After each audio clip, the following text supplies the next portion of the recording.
Okay, so what I'm really looking for, like I said again, any type of craziness going on with the feet, bruising, bunions, hammer toe to surgeries, people lie to you. And so I'm going to basically wash the person's foot first. I take a little bath. This is just an inflated bath bowl. You can blow it up, but that takes forever and you'll be tired after you do it. Just get an air pump, put it in there and just pump it. It just comes out, just pump that air down. So once you get some liquid in here or some soap, dish soap, whatever you got to do to clean the person's foot, they can still be on the table when you do this. So for instance, all I'm going to do is bend her legs up. There we go. Oh, sorry. Brush my finger. You're going to go like And you're going to stay right there. So the bowl, it will have liquid in it, and all she's going to do, going to lift your feet, and put your feet right inside. Right, and so now you can still wash the client's foot even while they're on the table. So splish splash, bubbles, all that good stuff. Wash their feet. Covid-19, scrub them down. Now, before you take them out, because remember, this is going to come off, and then you don't want their feet dripping. You might want to put a towel down first, obviously. And then once the towel's down, move the water, because you don't want to fill it up a lot, because remember, it's going to be like dripping. Put the feet down on the towel. Dry them off. Yay, we got clean feet. So after the clean feet, I'm basically inspecting, looking aside. There's no rips or tears. Some people have cuts in between their feet, because we're going to actually go in between the toes and twist the toes, all that good stuff. So we want to make sure they're safe. A lot of men got jungle rat. They got all types of craziness going on with their feet, hair, and, you know, man, our nails don't get clipped like females. You'll see some nails actually going into the skin, like just curled, hard skin. Crazy. So now that we've softened up the feet with the warm hot water, and we cleansed them, now I'm going to look at our tools and like, okay, what am I going to use first? Normally I always use our brush. It's just a dry body brush. And we're going to wake up the senses. So as we're brushing the body, we're brushing the feet. And now remember, reflexology is ears, hands, and feet. I normally always start with feet first, but if the client wants me to work on their head or ears first, then I'll do the ears, hands, and then come to the feet. But this is just my little routine. I always work on the feet first. And it's the hardest to work on because you're going to spend a lot of time on the feet.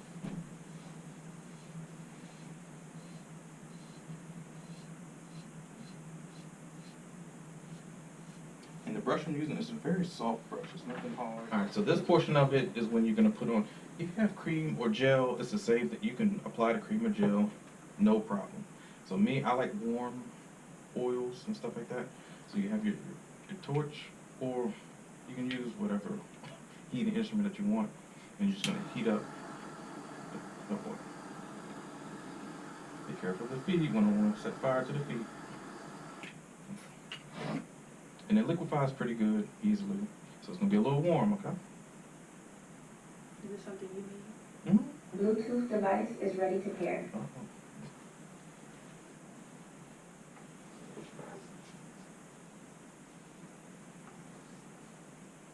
Bluetooth device is connected successfully.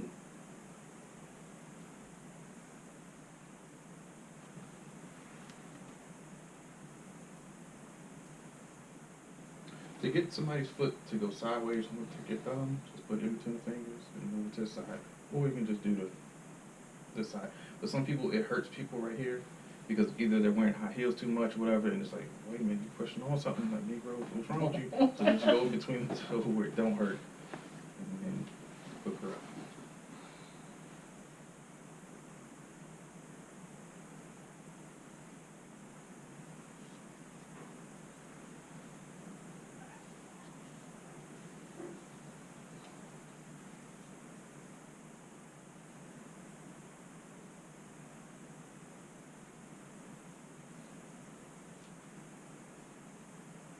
Really work that stuff in. Any type of friction. Alright, so now that the feet are nice and greasy and all nice and slippery, and not greasy, they're just moisturized. but use the sticks. So same stick, you can lather up your stick as well, sometimes it gets dry. Friction is bad. I like that stick. Yeah, it's good. Well, it's a little painful, but it's like a good hurt. It's like, oh shit. So sides of the spine, I know some people say this is the spine, which technically is correct from older books, but this is the spine that they say it is now, but oh well. You get right on in and erase those crunchy pieces in there.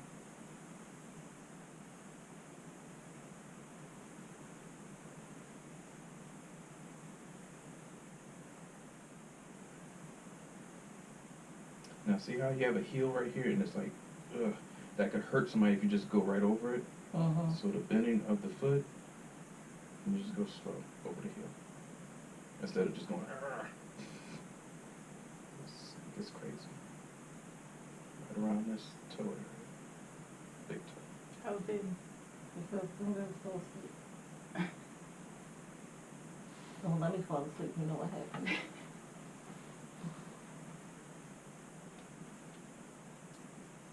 And I know some people are wondering, what is the big side for?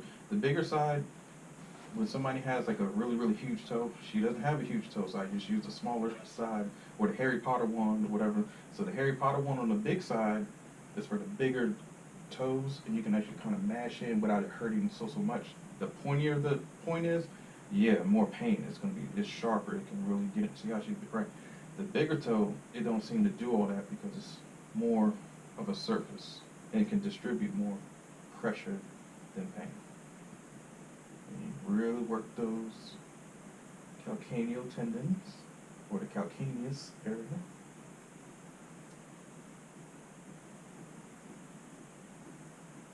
And she doesn't have much to work with because hers is soft. Some people was just jacked up and it's hard.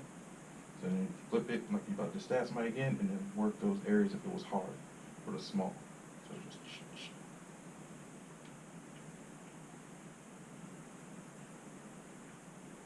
or in Thai, it's all slow, but I go fast because I can't stand going too slow just to get it done. Because gripping with these tools and it's soft, or you have oil, you got to grip it harder because it slips out. So it's like your grip is always hard, and your hands can get worn out. Because even my hand's starting to hurt now. My thumb is. So these tools just go slow, and it's literally like you're working your thumbs when you're going gliding up the foot, across the foot. You're basically doing the same thing. Down the foot, across the foot. Whatever direction you're gonna do with your thumbs, you can do the same thing with your stick.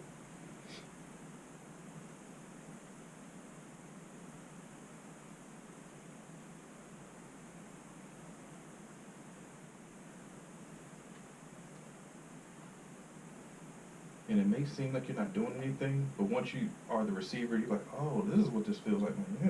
It can be painful, and I'm not really, doing excruciating work, like leaning my whole body into it, or an elbow. So now you're kind of understanding, like, man, when somebody puts an elbow in my back, now I understand why they be hurting this shit. It hurts. So it ain't no joke. And just to take it easy on somebody. Just go nice and slow. So on the tops, you're basically doing the same movements up each and every line, down every line. I've seen people do circles if you want to. Go for it. All the way up to the tallest bone. The one that makes you stand up on your feet, like those ballerinas. That tallest bone is the only bone that allows you to do that. When those feet go straight down, that bone in there locks in and allows you to stay on your tippy toes like that. Without that bone, we would just go fall forward. It's cuboid bone, all the navicular bone, all that good stuff. It all holds purpose in our feet. To get the opposite side, just turn that foot to the side. It seems like they can't take it, or their foot's not going to go that way. They can. You put that foot all the way down. Now, if they're sensitive, they have hyperextend their kneecap up here and then your ankle. Don't do it. Like, you'll know if they can take the pressure. If not, she would have fought back my resistance. She's like, oh, what you doing? But I already knew, yep, because her kneecap is basically facing that way. She's doing good. Because normally when you go right here, if she had knee problems, she'd be like, oh, that hurts. If I went right here and I know her ankle is like trying to budge back, that means she has ankle issues. So it's not the kneecap. Kneecap is fine, ankle is fine, she's good. This side can hurt a little bit because there's really no muscle around the ankle. It's just nothing but ligament and tendons. So I'm really just trying to get the feet, the side, the spine.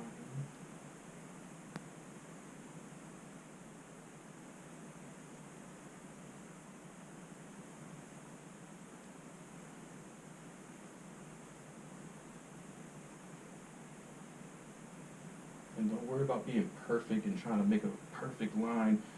Nothing's gonna be perfect in Thai. I mean, we have too many bony landmarks and ridges and nooks and crannies to be perfect for anything. And that's all I do with the Thai stick. In between the toes, all you're doing, I push the toe out of the way so I can see the feet. Because if you're down here and you're going, yeah, you can see it, but I'd rather be right here where I can see the whole foot. Really, because you're going in, or out, either way you want to go. And then on top of the toe, you're inside the toe, and you're pushing down. So either way.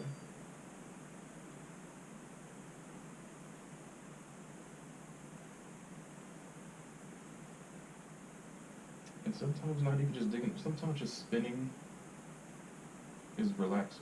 You just want to spin the stick.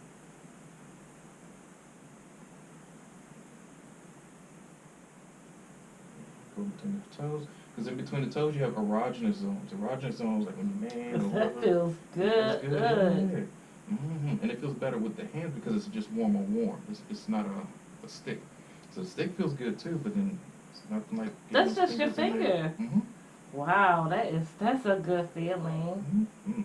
So in your feet, the nerve sensors or receptors down there, I mean, it's hundreds of thousands of them. That's when, like when you step on like hot coal, you know, you ever see the people in Hawaii when they're stepping across the fire or whatever it is with their feet, they done that for many a times. Like they didn't just one day wake up and say, oh, I'm walking across hot coal. It took a lot of time to do that, to really master that technique. They hardened their feet. So the hardening of the feet, the nerves are dead at that base layer or whatever, or the epidermis layer is